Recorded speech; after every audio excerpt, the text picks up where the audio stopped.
decimated. Yep.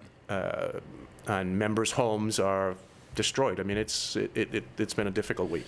Yeah, we have so many members that are local to the Palisades community that many of them don't even drive to the practices. Right. They ride their bikes. They walk. Yeah, they walk. They ride their bikes. I mean, you can see Brian Massey's house.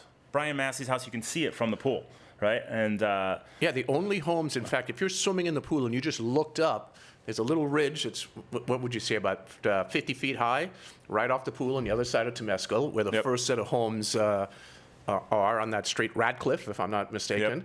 We have 4 members that live on that street. All of their homes are gone. And we were watching the news. I was watching it with you, and we were talking to Brian Massey while all of it was going down on Tuesday night. And, unfortunately, they had a camera right on his house. Right. So it was. It's got to be an eerie feeling to be watching the local news and national news and seeing your house burn down. Well, yeah. Well, the thing, it was a tease. I'll tell you, Jerry. I'm not, like I said, I'm not making light of the situation, but it was a big tease because they would pan over. The reporter was set up right at Jerry's house. They'd pan over. I'm sorry, Brian's house. I'm sorry. They'd pan over. Brian's house would not be on fire, but the house to the left of him and the house to the right of him were both blazing, right? But Brian's house was still standing, right? And you don't see any flames. And then they pan over again. It's still standing. It's been an hour and a half of all this going down. The thing's still standing. And then they pan over one time and you see the flames shooting out of the windows.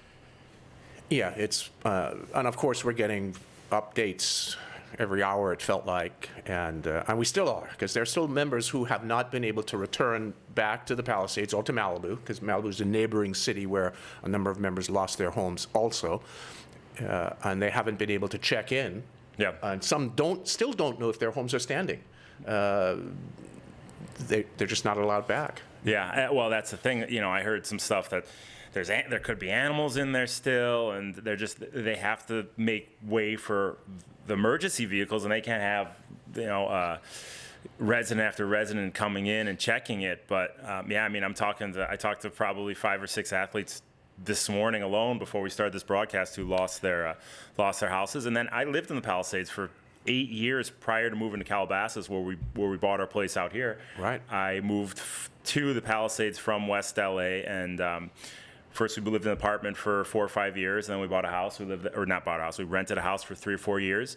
So we made a whole community of friends. Is that house standing or no? Well, you're jumping the gun, but Sorry. that house was one of the first ones to burn. So that street, I think the house I lived in, it was so decrepit at the time. I think it was actually the kindling that started the rest of the fire. This thing was all dry rot. It was horrible. But I just spoke to my neighbor this morning. I've been speaking to him nonstop. He's got 2 kids. They're 7 and 9 years old, and they lost their house. But they were right across the street, and he sent me a photo from their house, and it was looking from his backyard to the backyard that we lived in, and there was no blockage in the way. It was just straight through. So yeah, I mean, it's our community, it's our Tower 26 community, it's all my former neighbors, it's our pool manager, it's all the people that I worked with that I would see down in the village. There was a Houston-based news crew standing outside of Starbucks, and they don't know the Palisades, right? They're just standing outside. They think it's a restaurant, and they said they're there around 6 p.m. on Friday night or Saturday night, and they said, someone be sitting here, a couple might be sitting out at this restaurant right here, and she points to Starbucks, having a nice Italian meal, and I said, that's not an Italian meal, that's Starbucks. That's my table I sit in every Saturday morning and do my work. It's burned right there. That's Starbucks. That's not an Italian restaurant. So that's the kind of impact it has. I was in kind of a shock this morning. I turned on the news. I stayed at 5:45 ride this morning, and I get up at 4:45 and I started to watch the news, and they're going down the streets of the Palisades and looking left, looking right, and it's not, and the right word isn't take it for granted, but I was just thinking, I'm like, I was at 6 days a week I'm driving on these streets, right? I'm going through these streets. I'm staying at Brian's house before and after every swim. I'm going in there and I'm stealing drinks from him.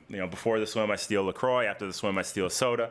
I go in his refrigerator. The refrigerator is melted now, right? I was just at the Mallow's house last week. And not last week, 2 weeks ago. And I'm sitting at their table. Rach McBride's in town. We're going to go for a run. Tom Hoffman is in and out. I don't know what the hell Tom Hoffman's doing in there. He says he's brining a steak or making a tri-tip on their green egg. I said, what, are you going to be here for a couple hours? He's like, no, I'm going to be here till 11 p.m. Imagine have Tom at your house till 11 p.m., Jerry.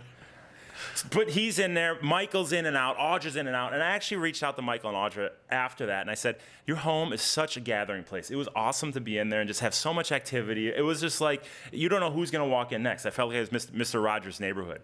And I just talked to them about that 2 weeks before, and they were an unfortunate, loss to the fire as well. So it's these little memories that we have. And like I said, I did not lose a house, but... Well, the Mallows, to your point, we've had, a half a dozen perhaps, maybe even more, annual year-end parties at their homes. Yep. That particular house, 4 or 5. Oh, yeah. Year after year, 100 to 150 people every Christmas, right before Christmas. It was a gathering place. They had their annual Halloween every year. They decked it out. And so it has a huge impact. And if we counted it up, how many members do we have lose their home to the fire? We're not talking about lose. We're talking about, this is flattened. Well, we think there are about 30 families, which are more members, because some families have 2 people, like the Mallows are 2, the Masseys are 2, and so on. So they're more members, but homes seem to be about 30. Jim, one of the really good things, though, that came out of this, one of our coaches, Emily Cox, former professional triathlete and good swimmer, collegiate swimmer at Michigan. Unfortunately, Emily lost her home in the Napa Valley fire 7 years ago, and she was able to put together. We did a Zoom for the community of Pacific Palisades. Well, we did it really for our membership, for those 30 members. And by the time we sent that note out, and in 24 hours, by the time we did that Zoom the next day, right, when we sent the note out, It had been passed along. And I can't remember, we had 500 or 700 people that have watched that Zoom. We expected 30 or 40 of our members on the Zoom. We only had a limit up to 100 because we'd lowered our Zoom capacity, right? And it filled up to 100 within a minute, and we realized that a lot of the Pacific Palisades community had received the note. It had been passed along. They tried to get in. We had to ask some people to leave who didn't lose their homes, so those folks can get into the Zoom. And Emily, provided a 75-minute sort of step-by-step, here's what to expect, here's what's going to happen over the next few weeks, few months. And a really good presentation, I thought, to be realistic of what to expect. Because when you've lost your home, you leave, you go to work, you take your phone with you and on your briefcase or whatever it might be, and that's it. You leave everything else at home, and then it's gone. You have nothing. Yep. And so it was overall on the coming together of the community and so on. And I think we should talk about. I'd like to address some of the folks that called me, and I'm sure you have the same. Oh, it's called nonstop, you. running off hook from in the industry to friends I haven't spoken to since 4th grade. They're reaching out, knowing that it's impacted. And it was sincere. It wasn't that I just spoke to Scott Dickens from Form. He called right away, and I wasn't able. And you guys, I apologize for some calls I haven't returned or texts I haven't responded to yet. But I finally got a chance to call him back, Jim, on the drive down here to see to your home here, and he took the call. He was ill and he sounded horrible, but he took the call because he knew it was important, and they care. Yeah. And it's not about trying to sell us goggles. Yeah. It's, he really cared. Yeah. And Rob Sleemaker of Vasa, who will be coming on as a sponsor to our podcast, I said, Rob, we just can't. We can't. I can't give you too many details on our podcast right now. We got more pressing things. Yeah. And he couldn't have been, more. Rob's just such a kind human to start with. So it's on and on. Matt Miller called yesterday of base, Yeah, I got a text. I woke up this morning to a message from Andy Blow from Precision Hydration. He says, what's nutrition going to do for these people right now? They need shoes, they need shirts, but you know what? Maybe getting a little care package is going to help them feel a little better. It's going to make us feel a little better to help out in some way. So he's sending stuff their way. It's just Katie from Win Republic, the clothing. She wants to send a care package to them. Obviously, Pedal Mafia is being really supportive. They're having an event at their store yesterday. They said, have all your people come by. We'll give them whatever they need, clothing-wise, shoes-wise. I got an email this morning from yesterday. All the days are blended. I can't remember. Ty Stevens from Orca, and it's just. It's really been it's been wonderful. And the thing is, we've set up this our nonprofit arm at Tower 26, our Tower 26 Academy, to receive donations and gifts and so on. But I want to make sure, because there's also sort of scams that take place, right? Totally. And I want to make sure that places like Precision Hydration or whomever that sends things or allows certificates or vouchers or whatever some of the entities that are helping us, helping our members, that the items that they're offering go to the members in need. So, because so many times people would call up and say, hey, I'm a member of Tower 26 and I lost something. I lost my home, whatever it may be, and they would get something, and that's not going to occur. So we're setting up the guardrails for that, and we have the list of members, and we'll tightly manage the distribution of items that come in or whatever it may be. So. Yeah, that's for sure. I mean, Coach Blue, he's offering shoes to all of them, running shoes, rad running shoes. So I know Proactive, the gym down the street that I train at, they're having a huge event this Saturday. Just follow them on Instagram. I mean, there's going to be hundreds of companies there, hopefully filling some of the needs that, from clothing to personal hygiene products to everything. They're going to have a bunch of stuff there. So if you're listening and you did lose something, look out for that. It's kind of a one-stop shop. But yeah, a lot of we're kind of beating this, but I want to add one more little group of folks that contacted me, and then we'll move on. We'll get some content in here. I want to thank the coaches that called me and emailed, and I want to specifically thank Mike Collins from Nova Aquatics. The very first call I got wasn't from Mike, but it was from Southern Pacific Masters Swimming. And I'm not that involved in Masters Swimming to the extent that I was for the first 30, 25 years of my coaching. We're mainly, almost exclusively triathlon related. And the majority of our members don't belong to the Masters Swimming organization, belong to USA Triathlon. But the president of the local chapter of Southern Pacific Masters Swimming called me up. And I said, hey, Kenny, thanks for calling because I want to help. What do we need to do to help? And I said, well, be full transparency. Many of our members are not members of your organization. They're members of USA Triathlon. And he said, Gerry, this doesn't matter. This is a time to, come together. Help our friends. Yep. I'm getting a little teary. Well, you know what? It's touching to see how many people come out and they just want to support. But where I was going with that, sorry, is that he called because Mike Collins called him.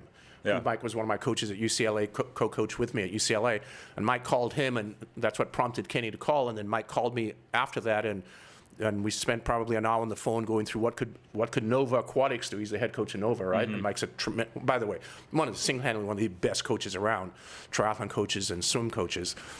Called and has donated money to our thing. And spent time. So Matt Dixon sent a note. I mean, it's been really wonderful to hear. Adam Zucker sent a note. Yeah. I mean, these are, it's been great love. Yeah, Rob Dallimore over in New Zealand. I mean, it's worldwide. So, and Chris Foster, to credit to him, he reached out to us last week, early in the week. I mean, obviously early after the event, Wednesday, Thursday, said, hey, I know I'm, former member of Tower 26, one of the founding members, actually. He was over at TriFit with us when we were swimming over there. He's an editor and a writer over at Triathlete Magazine. He said, I know how much this guy's impacted you. I want to get it out there and show, hey, Tower 26 is the epicenter of this horrible event. And so we did a really, really strong article in Triathlete Magazine. So if you guys haven't seen yet, just bring up triathletemagazine.com, and it's on the front page, the Tower 26 community, how this has had an impact on us. But then, Gerry, what's your thoughts? These athletes have had such a deep hurt, such a loss. What do they do? Like, do they need to get moving? Do they need to get their ducks in? Where should they go right now? What should these athletes that we coach? I know it's a hard question, but what should they be doing? Well, if I can sort of broaden this out. And I didn't know you were going to bring this up, but we talked about this during the week as a lot of quality time to talk. But we had a lot of time to QT, and a lot of philosophy talk, right, on the meaning of what we do. And this answer may sound a little self-serving, but it really isn't. It's come about from, in my case, 40-something years of coaching, and what I noticed as a coach. And the key thing that I noticed is that when difficult times hit us, and difficult times, challenging things, such as the loss of a job, or a separation, a divorce, a horrible sickness in the family, health, in this case, a loss of a home. Yep. What we all tend to do, my observations were, we tend to undo other things that are our foundations in life. Example, maybe we stop communicating with a family member or a friend that lives away, but we keep in touch with them once a week, or we talk to our kids or brothers or sisters every few days. That constant call that we would have, we don't do it as much. We shut down emotionally. The thing that I noticed the most is members would stop coming to workouts. You become a bit depressed from the situation that you're in, and they give up their workouts. So we start sort of unpegging the other foundations of life that hold you together, right? Yep. And what you actually need to do, those are the other foundations of life that you need to rely on more, and ask for the support.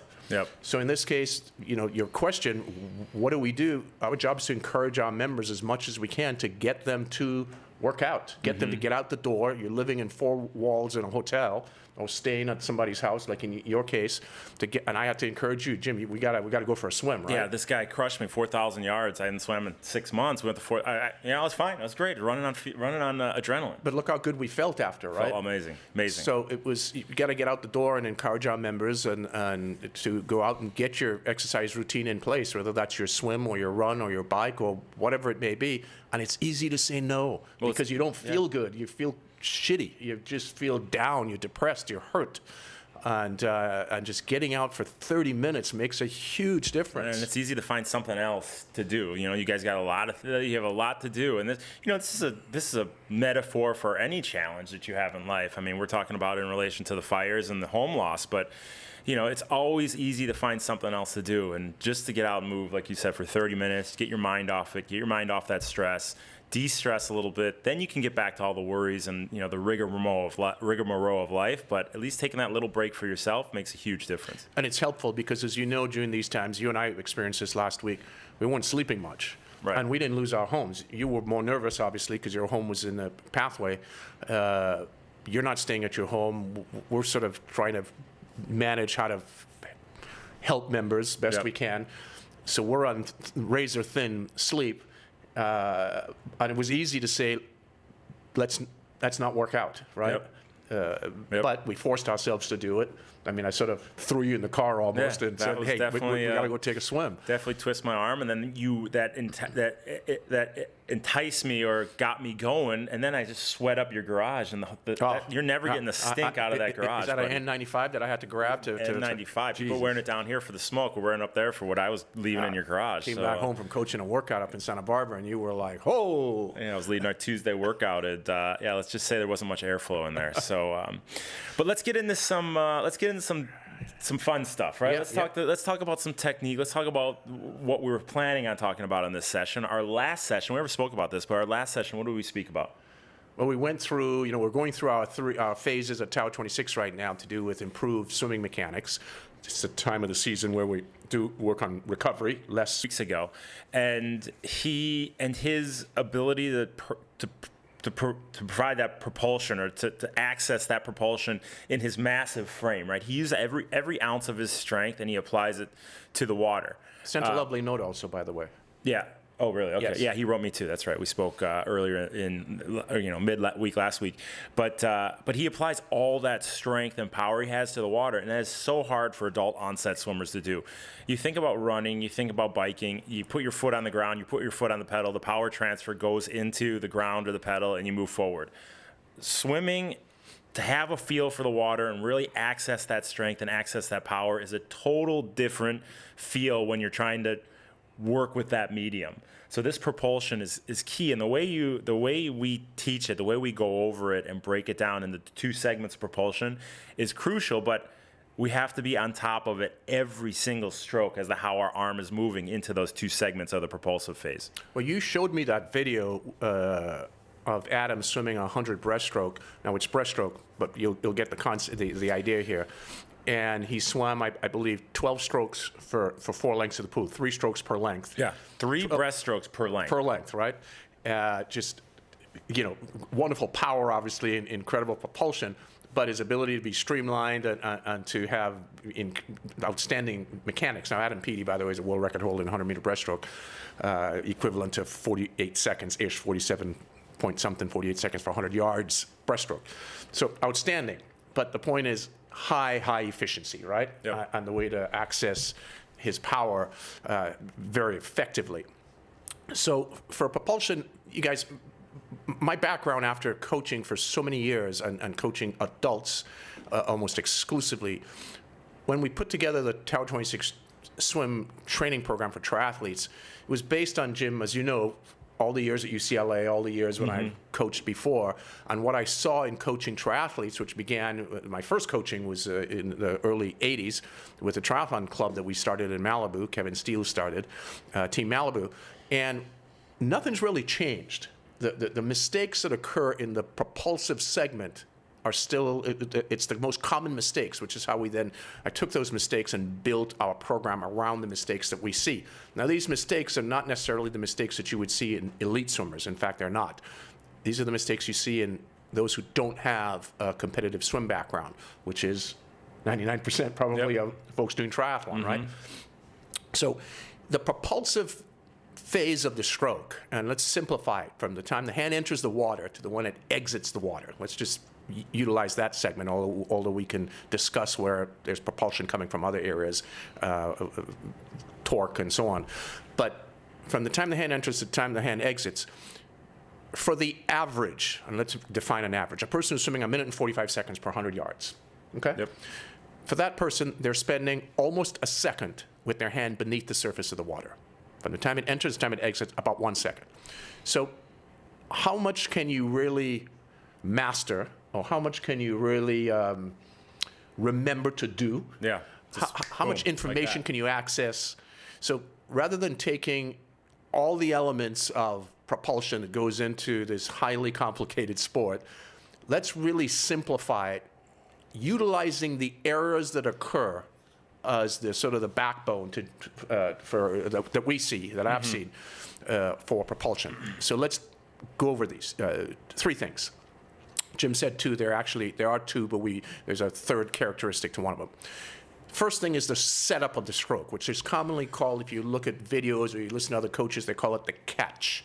And that's the very beginning portion of the stroke. And I like to use the word setup because what you're literally doing is setting up your opportunity to harness power and deliver it, okay? So the beginning segment, and that's from when you just enter your hand into the front to when you actually get to the access point of being able to generate force on propulsive effort or propulsive movement forward, that front portion, the setup, and that's where we spent quite a bit of time, as you know, in the very beginning.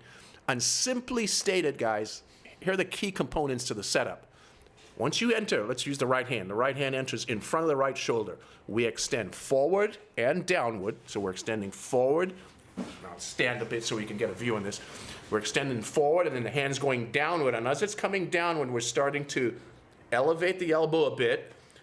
And we get to a quick spot, or a position where we have a straight line from fingertip to elbow. There's no bend at the wrist whatsoever. Straight line, fingertip to elbow.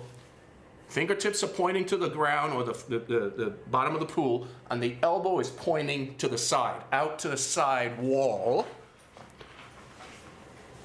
And all of that takes less than, or approximately maybe a third of a second.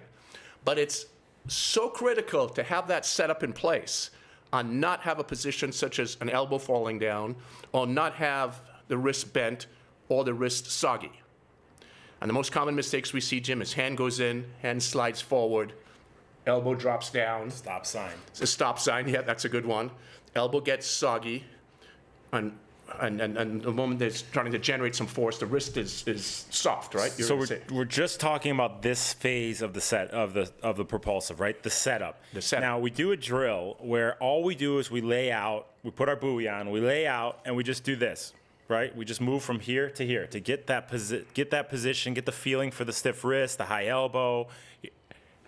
But there's no propulsion in the setup. And this is what I see. Juan Mora, who lost his house, right? He's a Palisade. Yes. But I'm not going to go light on him.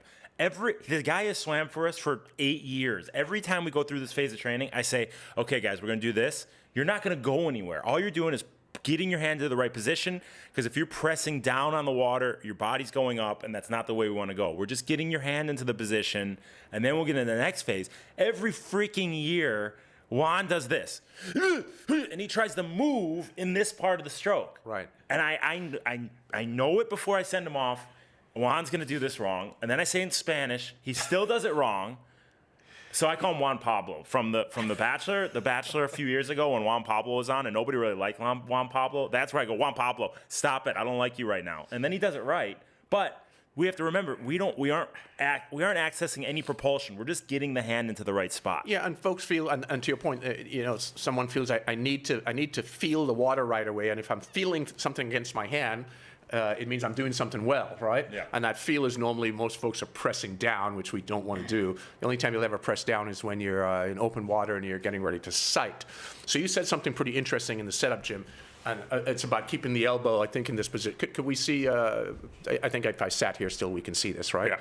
So if this is the water surface up here, guys, right in line with my shoulder, it's okay. We don't have to have this elbow super high. And the common thing is called this early vertical forearm, where the forearm is it's highly vertical. It's lifted high, so the elbow is close to the surface. That's not necessary for most triathletes. In fact, if we go back and we look at footage of athletes in the 1970s swimming, nobody actually swam like that. And those swimmers were swimming a minute per 100 meters back then. Every triathlete would give anything to swim a minute per 100 meters, right? And that's for 1,500. That's for a mile. The world record is 15:02 in 1976. So we don't have to have this elbow as high. The elbow can be deeper down beneath the surface, fairly deep. The key is the elbow just needs to be above the wrist, higher than the wrist. So we can be this high, we can be lower down, and we can even be lower down again, just making sure the elbow is always elevated above the wrist. There's no bend at the wrist. Straight line, fingertip to elbow, and that elbow pointing out east and west. Right elbow pointing to the right side of the wall on the right, left elbow pointing to the wall on the left. And then we're ready. We're now ready. You know who really got this well, and I'm not doing this just to give him kudos, but Rick Wirtz, who also lost his house. Yes. He was a perennial, I don't know if that's the right word to use. I don't even know what that word means, but Audrey would be on me about that, but sounds like the right word. He was a perennial elbow dropper. And just recently, another guy swam with us for 8, 9, 10 years. Just recently, he realized, hey, you know what? Elbow has to stay above the wrist. He went from 50 seconds per 50 down to low 40s. You know what I'm getting concerned about here? The people who are not swimming well are the ones who lost their homes. Well, this now is a problem. Here's the problem. They were swimming well, and then they were getting, then they weren't swimming well, but what's the common denominator? I'm the one that was coaching them, right? So, like, either they haven't made improvements in 8 years because I was coaching them, or they just started making improvements because I was coaching. I don't know. But either way, I'm just using examples as to he made the realization, elbow over the wrist at all times, don't drop, and he dropped 7, 8 seconds per 50. Per 50? Per 50, yeah. He was going 50 seconds per 50. He was down to 41, 42 in the last couple months. Wow. Yeah, just by making the realization. Wow. So that's the thing. If you're dropping your elbow at the start, it's like you're opening a door, and all you're working is maybe your tricep a little bit, maybe your rear deltoid. If you get that elbow up right here, all of a sudden you're getting these big lat muscles, and then when you start the next phase, which you're about to talk about, that's where you access those big muscles. But if you're here, you might be able to come back here, and then you get into those muscles, but we want to get into it as soon as possible. So we got to get that elbow up, fingertips down. Yep. And that takes you guys about a third of a second, so it's very quick, and it's why we do these drills. And just so you know, when we do the drill, we start with both arms out front, arms are parallel to each other, so they're not crossing in and they're not too wide, shoulder width apart, both arms, and then we just drop down, get into that position, fingertips end up being pointing to the bottom, elbows are bent. That bend between forearm and bicep, it's about 120 degrees-ish. Start off, and we're in this position. Now we're ready, we're harnessed, we're ready to generate and engage those big lat muscles and go to work. And what we've noticed, one of the mistakes made, as you know, sometimes once we start the propulsive phase, the wrist gets soft. We can't, we need to maintain a firm wrist. It doesn't have to be tight, but it just has to be firm so it doesn't flop around. We call that the petting the kitty, right? No petting the kitty, so no softness. We hold on, keep the fingertips down, and we just go straight backward. Now notice the finish here, where the fingertips stay. Oh, my chair ran away. Kicked it way over there. Fingertips stay pointed to the bottom of the pool. So the only time the hand bends, meaning at the wrist, is towards the rear of the stroke. When your hand passes your belly button area, and then the wrist actually gets wider. The angle from the palm to the wrist widens a bit, so the angle becomes obtuse, and that hand pushes straight back, so the palm always stays parallel to the wall you're swimming away from. The palm of your hand, pushing water straight back, fingertips to the pointing to the bottom. And here's the key thing, with acceleration. So we start off here at 0 velocity, and as we're pushing back, we're getting faster and faster and faster and faster. The speed that the hand's moving through the water is at a quicker rate. Commonly said, and I think one of the Australian guys that we coach, and I'm trying to remember who it is at the moment, but he coined the phrase, or that's who I heard it from, grip it and rip it. Grip it and then rip it, and Luke rip Bell. it with force. Yeah, Luke Bell, right? Luke Bell. And actually, Coach Jack on our 2 p.m. call, he made a good. It actually made me realize or wrap my head around why you want to accelerate through the stroke. It's because you got to look at water as a medium, right? You're holding the water, right? It's not like you're holding air. You're holding something. You have something in your hand. As you grab that water, it's adding up, right? There's more and more water being added to that stroke as you come through. So if you just came through at the same speed and you're adding water, you're actually going to be slowing down. And that's the most common thing we see, is the same rate of velocity that the arm moves through the water, this constant rate, as opposed to an accelerated rate. So if you let's think of it as weight, right? Here you're at 1 pound, you're pulling. Here you're at 3 pounds. Here you're at 5 pounds. Here you're at 7 pounds, because you're adding water as you go. If you just go the same speed, it's going to slow down because you're adding weight. You got to think, go faster as you go, and you're actually pulling more water with more force as you come through the stroke. So accelerate front to back, and you're only moving water front to back. Like you said, you want to keep those fingertips down, because if we start to do this, then you're pushing water up. When you push water up, your body goes down, right? That's just right. like at the front, when you press down, your body goes up. From pressure on the water, instead of just front to back, we're taking away from that forward motion. And when you do this correctly, guys, you'll notice those of us who don't hold your wrists firm enough, where you're too soft, you'll end up getting sore in the forearm, because you're actually engaging those forearm muscles. So you'll get a little soreness there. If you're finishing the stroke properly at the end, you'll find a huge amount of stress to your triceps, right? Get some soreness there. And if you're able to maintain, which you have to do, need to do, must do, if you want a proper swim stroke, if you're able to maintain and hold your elbows higher than your wrist the entire stroke through, you're going to feel it in your lats. Those larger, stronger muscles, and those are the ones that are helping generate. I knew I was doing it right last week when we swam. I put on my T-shirt and I felt like my lats were going to. I mean, you see these things? They're busting the seams under your armpit. That's how you know you do it went from right. extra small to small this time? Well, that's what I do. I just get by small shirts. Makes me feel better about myself. So what's the third part of the propulsive phase? Well, just the wrist portion, when we, within the setup, once we set up and we start accelerating through, making sure that you hold that wrist. We break it into two things, like you said. Set up, and then, directional force. Right. Directional force is pushing water straight backwards, fingers pointing to the bottom. But under that directional force, that third thing, making sure that that wrist stays firm and don't get that sort of floppy, soft, tender hand, right? It's one thing to pet the kitty and be nice and gentle, because you have we have a puppy at home, right? Right? We know, but believe me, I got a Mason, you have a puppy, and they got along like peas and carrots over the last 8 days. So you got to pet the puppy very, very gently, because he's a little small, cute little thing. But when she grows up, you're going to pet her differently. It's going to be a firmer. So we don't want that soft hand. So now you have a puppy, you're going soft. Instead of pet the kitty, we're saying pet the puppy. Pet the puppy. Pet the puppy. This is a cute puppy, Sweet man. girl. Yeah, Kenzie. Good old Kenzie. Yeah. So yeah, good. Well, we're going to go over the workout episode shortly, and we'll show you, we probably could show some video examples of that setup drill that we do for. What were you going to say? Go for it. Well, we got Van. Are we going to go over Van? We got Van. Oh, we do have Van. He sent in his video. So we'll go over one video today. We got a few, but we're prepared with Van. So let's get Van going on his video analysis. He sent it to Gerry at tower26.com. He copied me on it. But let me know when you are ready with that iPad, and we will break down Van's stroke. And I think Van will be the first athlete to get 0 across the board. So I don't know Van well. I know the name over the years. He's a really extraordinary Van races athlete. Everything. Yes, I mean, just an extraordinary runner.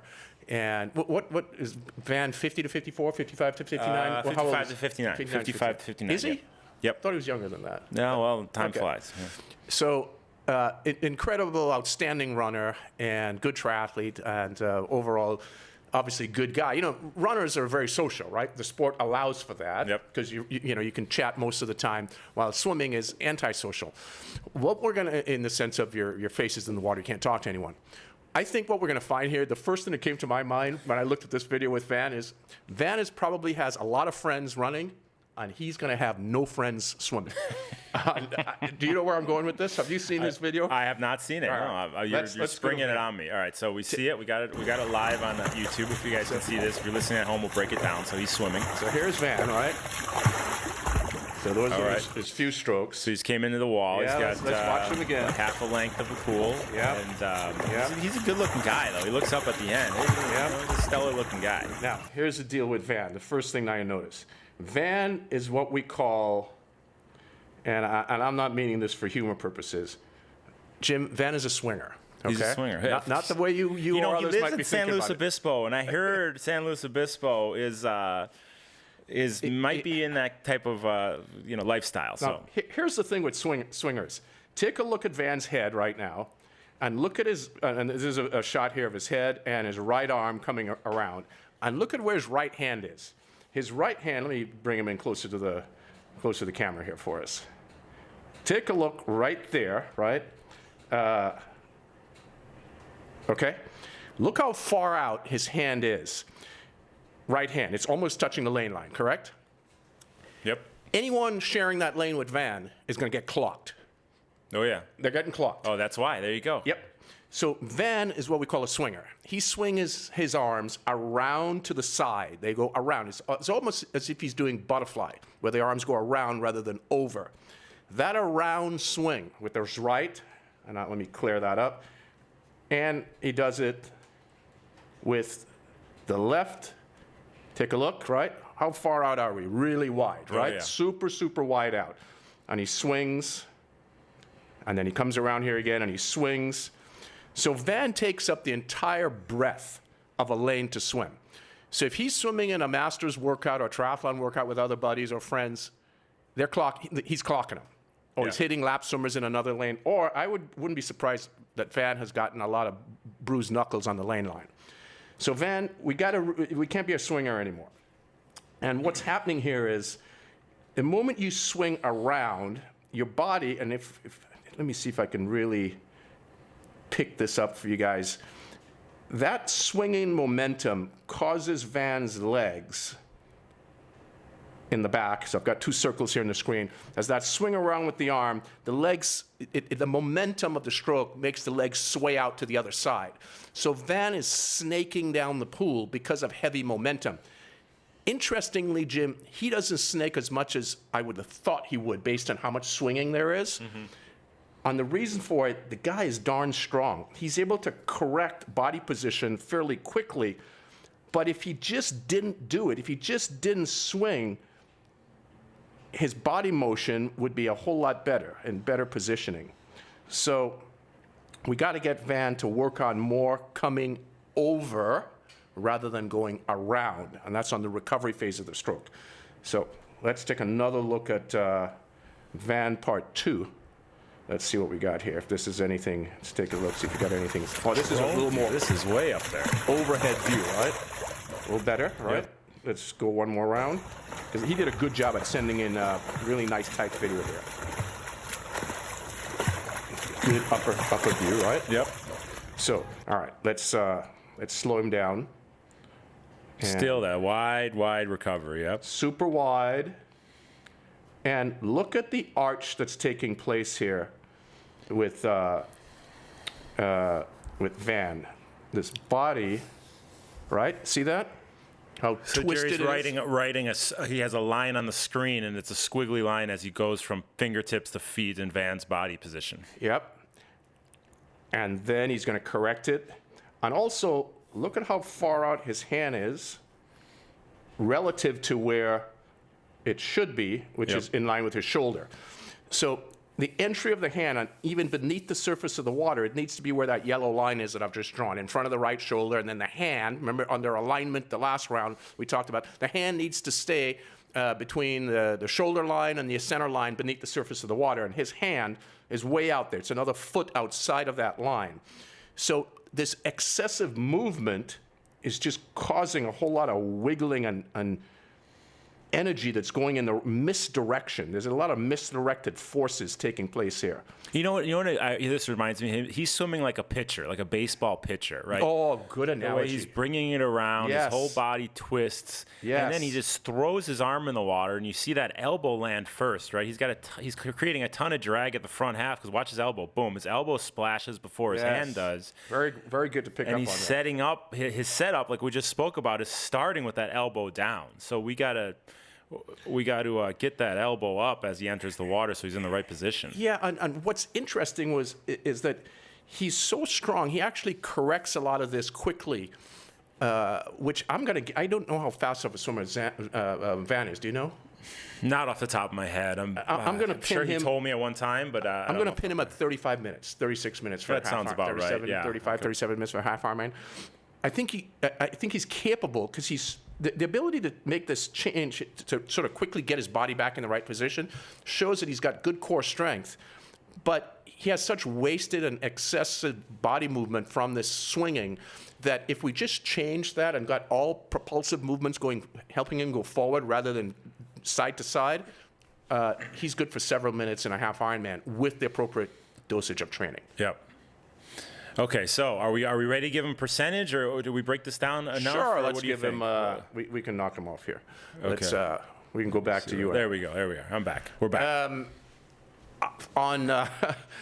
On tautness, he has good tautness. His frame, he has good structural integrity. So I'm going to score him fairly high. Headbutt and heels at the surface. I'm going to give him in the 80s. Okay, good. Yeah, good. Yeah. Alignment. I agree. 50. 50. I mean, Yeah, those it's- hands outside the shoulder The channel. hands really outside, the swinging around. There's too much, movement, lateral movement, side to side, and not enough movement in this direction, right? Mm-hmm. So alignment's going to be poor, and because of it, it affects his propulsiveness. So his propulsion, although he's strong, and he's maybe at a 65 to 70, he could be easily at an 80, Yep. 85. Yep. So good structure, good tension, good tautness, misaligned from the swinging, and it affects his propulsion. So his big area is misalignment that also has an impact, a negative impact, and impediment to his propulsiveness. Okay, well, good. Thanks for sending that in, Van. Remember, Gerry at tower26.com. Send it right to the man. And Gerry with a G. Gerry with a G. Gerry at tower26.com. And we will get you on the next swim video analysis on our next episode. Let's get to the workout of the episode. Go to coaching.tower26.com. Is Van being coached by you? No, not yet. I have to have a conversation with Van about this. But you telling Van to be coached by me? Is that what you're saying? Well, he needs help. He needs help. So he should be. There's a few things. We can go down a long list of things Van needs help with. So I'm not even coaching the guy. I'm laying into him already.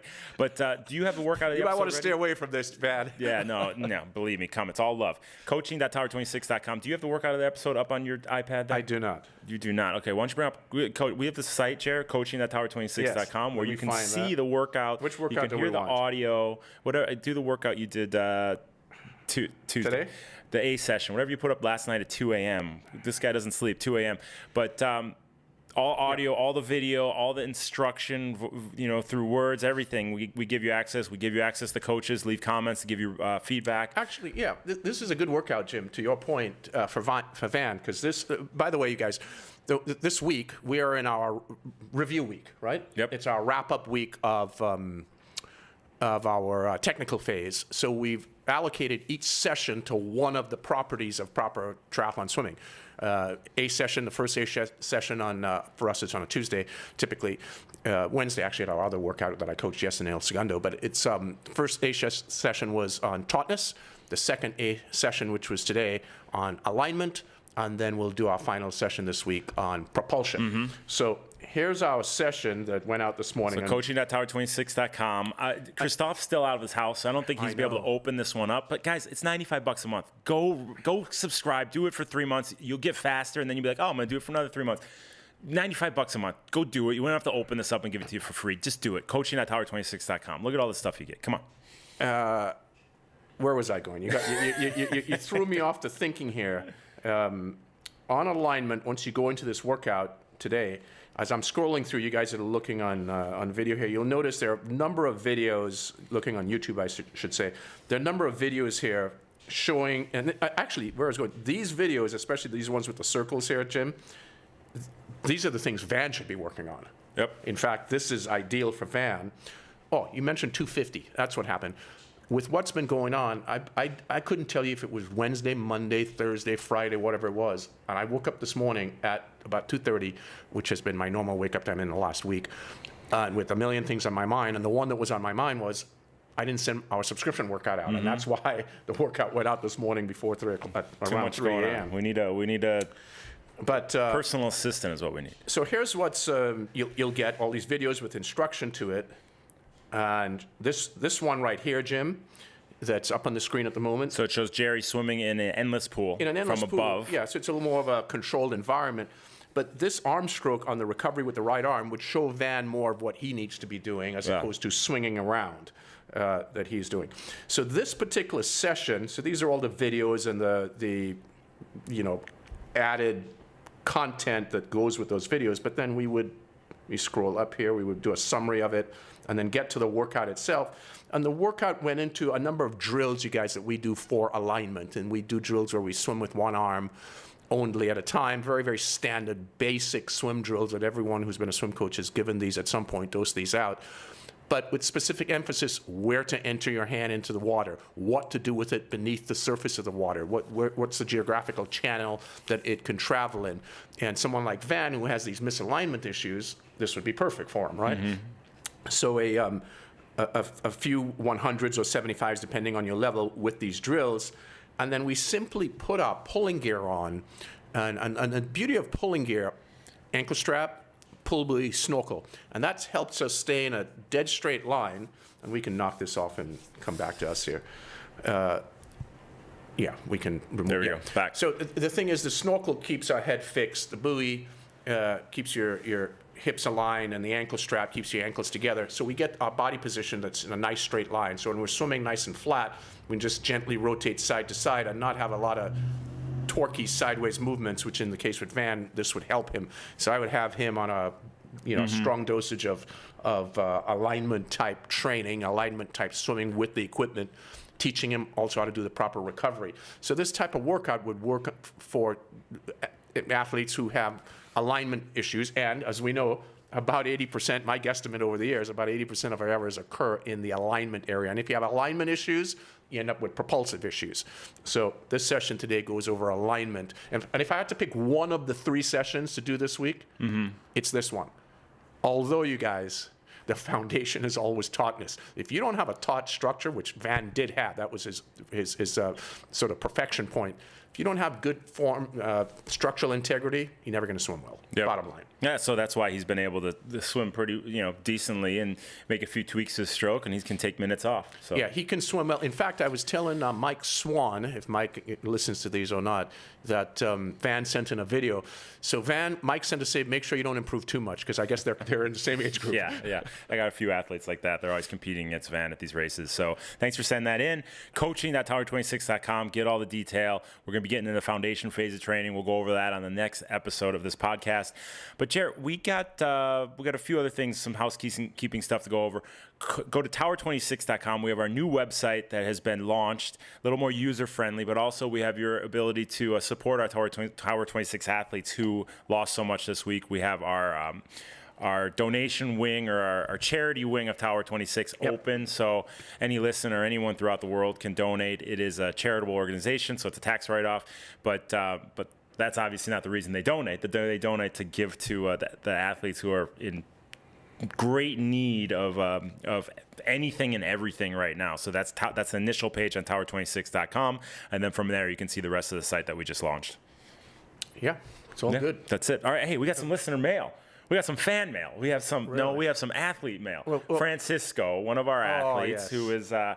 who's in Mexico, he sent us both some mail here. Some This holiday one's for cheer. Jerry. I think you took something out of yours. I'm going to open up mine first because I got his dad is an artist, so let's see what we got here. Francisco sent original artwork by Francisco Postwaith Montijo, a collage on paper. So there it is right there. It's at Pancho.Lorenz. You can find more of this, but hey, it's a beautiful. And Francisco did this. Let me see That's that. Francisco's.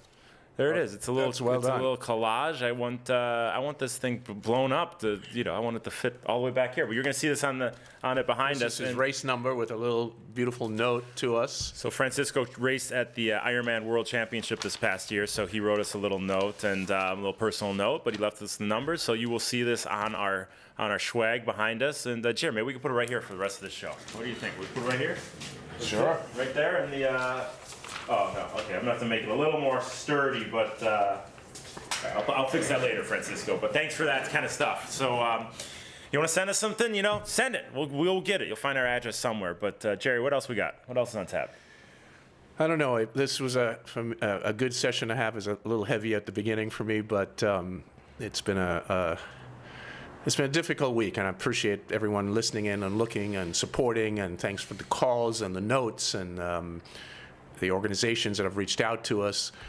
There have been a few that I'm surprised that haven't reached out, which Yeah. I'm sort of shocked at. But you know what? Focus on the positive, and I'm super appreciative of those of you who have and helped. And it's going to be a long journey for our members, Emily, and another one of our members, our coach in Santa Barbara, Dave, who lost his house a few years ago. It's going to be at least a year.